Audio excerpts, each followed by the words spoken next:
Devenu célèbre pour ses conseils en nutrition et sur l'hygiène de vie, le docteur Jimmy Mohamed était mis à l'honneur par Le Parisien le 1er février 2025, dévoilant à l'occasion d'une interview ce qui lui a permis de perdre plus de 10 kilos. Et c'est 100% gratuit.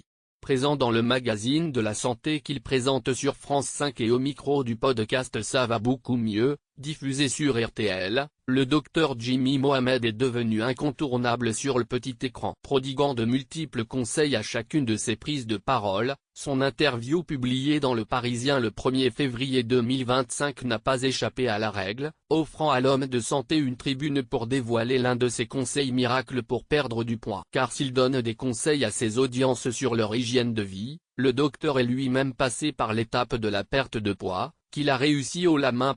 Comment Jimmy Mohamed a-t-il perdu du poids? Car après la 3e grossesse de sa femme, Soya, le docteur Jimmy Mohamed a souhaité accompagner son épouse dans son postpartum, tentant lui aussi de perdre les quelques kilos qu'il avait en trop. On a décidé de perdre du poids à 2 mois. J'avais pris 12 kg à raison d'1 kilo par-ci par-là. Enchaînant les soupes, le sport, l'arrêt du sucre comme il le listait à nos confrères, le médecin s'est vite confronté à l'échec de ces solutions. Mais après quelques recherches, il a finalement trouvé ce qui a permis de le faire fondre sans contrainte. J'ai regardé ce que dit la science et la seule chose qui a marché, c'est le jeûne intermittent. Le jeûne intermittent, qu'est-ce que c'est?